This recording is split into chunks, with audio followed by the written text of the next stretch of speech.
Njagala okusembyayo communication yange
ate nga sirina communication yonna ku nsonga eyo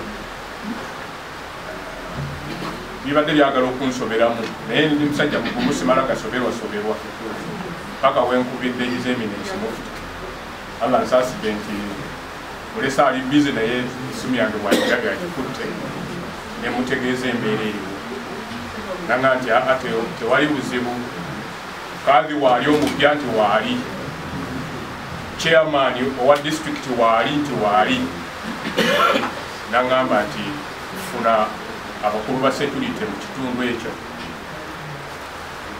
nabo babeerewo then emikolo gyonna gigende mu maaso ne ofiisi etandika okukola emirimu gyayo.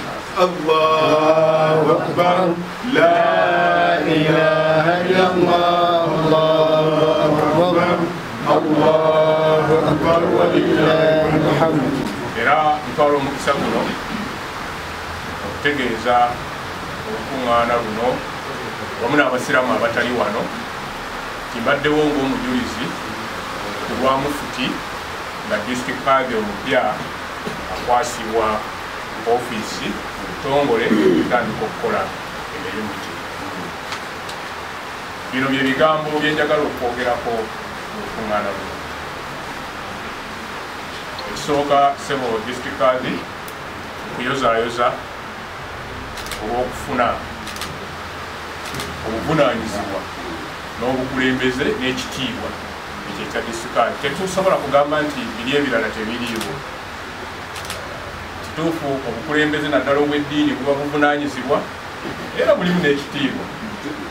Mulimu n'ekitiibwa kuba kati tugenda kwegendereza olwegendereza si yeggwe senkuba oli gwe tubadde tumanyi ne mu kika era bajja kwegendereza. Kusaba omulimu ogwo gubeere munene ddala nti nga tonnaba kukola birala byonna abantu bano bonna abali mu mukono omuzibu mu disitulikiti babo, abasiraamu bonna babo. Okimanyi tulina obubinjabinja obumu buli wano mu disitulikiti, bulala buli national era ne mukono obuli national ne mukono mwebuli. Naye njagala kusaba nti abantu abasiraamu bonna abanaakuwagira butereevu n'abanaakuwagirira mu kyama n'abataakuwagire nga tebajja kukuwagirira ddala ng'olina kyobakoze oba nga tolina, bonna kati gwe mukulembeze waabwe. Nkusaba bonna baleete wamu. Alhamdulillahi rabbil alamin, thumma salatu wassalamu ala ashrafil mursalin sayyidina wa habibina Muhammad sallallahu alaihi wasallam. Okusinziira ku nteekateeka yaffe inshallah nga kanso mu ofiisi tetwagala okutandikirako kugatta bannamukono olw'ebizibu ebibaddewo inshallah taala.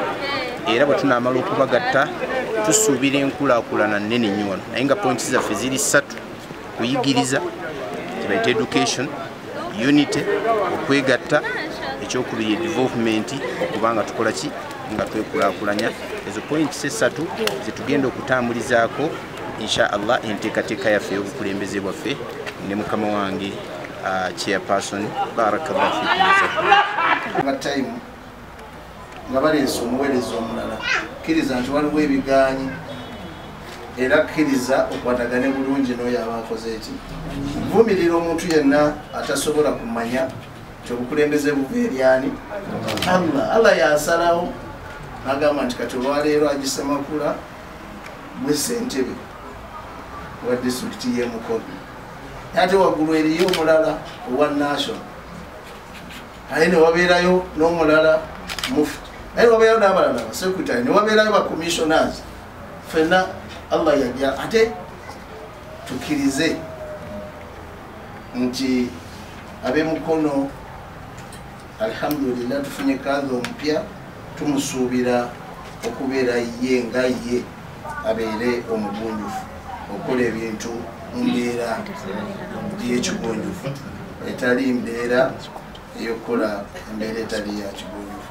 N'olwekyo ebigambo byange kansabe bikoma. Bakadde bange abalungi, mbasaba abakulembeze bannaffe abali wano mwenna tetuzze kwonoona, kwawula, kutawaanya, kwegamba kutabangula, wabula tuzze okugatta, okutereeza n'okuluŋŋamya enkola y'emirimu mu Busiraamu bw'erina okuba. Ekirungi Allah yatuyamba nti tulina obuyigirize mu ddiini butumala, tusomyeko akawera era twebaza Allah ku kyo, tekijja kutulemerera. Ekyokubiri tuli b'amasomero, twakulira mu kulembera basomi, tukulembera. Omunabbi sallallahu alaihi wasallam atukakasa nti abaali nga bannabbi bonna Allah yabayisanga mu kulunda mbuzi, mu kulunda ndiga ezo, bisolo, bamanye abantu be bakulembera bwe bali abazibu. Ekyo bwe kiba kityo nga tukimanyira tukitegeera, tubakakasa nti tujja kutambula bulungi era tuli beetegefu okutambula n'abantu baffe nga tetuteeriridde, ate tetulina gye tuzibiriza liiso, ate tetulina gye tunyigiriza, wabula tubasaba nabo batambule naffe bulungi insha Allahu taala. Ttaka naddamu okulwana, ssebo tetugenda kuddamu kulwana kubanga eddoboozi lye mwantuma nalituusa timujje mukyuse obukulembeze bw'obwakaazi. Allahu akbar, la ilaha illallah, Allahu akbar, Allahu akbar walillahi walhamd. Allahu akbar, Allahu akbar, Allahu akbar. So mukama tubasanyusa era ffe tuli mabega wa Seeke Mukulu, Seeke Mufti Mutegeeze, Seeke Mukulu yatuusaako eddoboozi ery'okwegatta. Nze nali chairman wa ttwale ly'Ekibuli ku mirembe giri, naye Seeke Mukulu Kasana yagamba nti ekigambo kati kwegatta, tutandike okutambulira wamu ng'Abasiraamu ba Uganda. Era ssebo twatandika, era ffe kati ene Mukono tekyali kuvuma muntu yenna, sheeka yonna tekyali kwawula mu bantu. Ono mukama wange musajja musalafu, esekretari w'olukiiko luno sijayolesa mubiri. Eno twatandise okwegatta, tulituula wamu. Era yangamba juuzo tunabatwaniriza omukulu ono n'ono ajja kuzikira ettaali. Era tusaba ssebo